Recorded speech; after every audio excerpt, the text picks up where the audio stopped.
hour is late. It's time to decide. I'm quite confident that you will make choice wisely. In addressing global warming issues, the scientists have made it quite clear. Climate change as a self-inflicted wound, if you like, can wipe out the very meager assets. We have a climate crisis that is a planetary emergency. We are so close to the red line that perhaps we may wake up tomorrow and find that there's nothing to save after all. We have reached a point where we have a real emergency. The message should be clear. Climate change must take its place along those threats like conflict, poverty.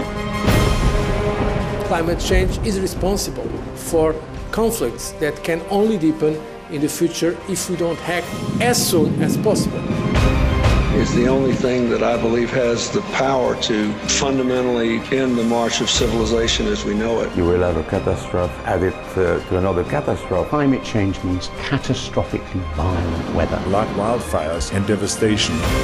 Rising sea levels. Rising food prices. To the spread of disease. If the future of the world depended on me, what would I do?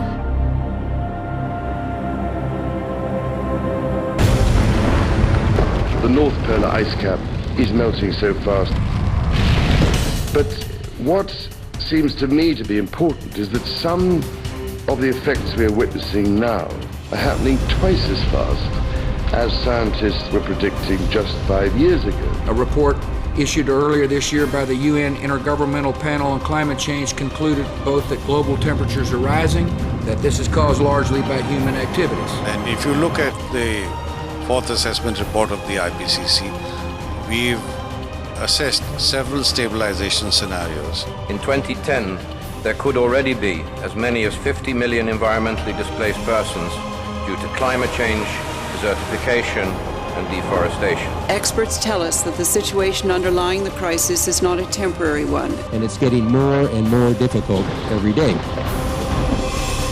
And there's no guarantee that human civilization can survive.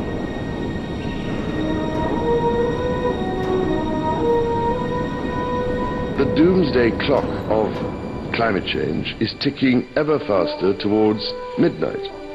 We are simply not reacting quickly enough. Do we need to move faster to answer the question? Yes, we do, because we have less time than we thought we had. So climate change is obviously going to have a major negative impact.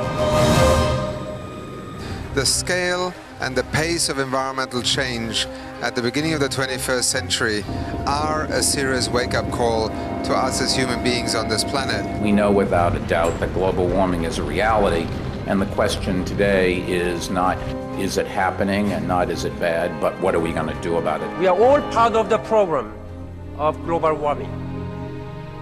Let us all be part of the solution. The challenge you face is to prove to people that you are serious about adaptation to the unavoidable. Meat production and consumption is hugely intensive in terms of carbon dioxide emissions. More than all cars, trucks and ships added together. Unless we change our food choices, nothing else matters, because it is meat that is destroying most of our forests. It's meat that pollutes the waters. It is meat that is creating disease, which leads to all our money being diverted to hospitals. So it's the first choice for anybody who wants to save the earth. The food we eat and how it's grown and the kind of food we eat matters a lot. Everything comes with an environmental price. Beef production in particular. We consume far too much meat in this world. Because there's where the climate problem is, our meat consumption. Something that's harmful even for human health. 我们今天要减少二氧化碳的排放啊。我们素食的方式绝对是非常有效的一个方式。 I do eat a lot of vegetarian meals. I think that's something we can all do. That's one of the easiest ways that we can make an immediate and quite substantial impact. There are some wonderful environmental benefits in terms of, taking a couple of steps lower down the food chain. And the choice we face is a really simple one, actually. Just for one day, or more than that, become a vegetarian. Let us approach climate change not simply as a looming future threat, but as a present opportunity to work together. The time for action is now. What can the government do to help? What can you do to help? How can we do this together? And it's about what we do from this point on and this point forward. Individuals can take action. We have to try our part. And as individuals, through the choices we make, the purchases we make. If we once understand this and take the necessary actions, then we actually have a much better situation. Then if you eat less meat, you will be healthier and so would the planet. Then there's some kind of realization of individual responsibility to take care of this planet.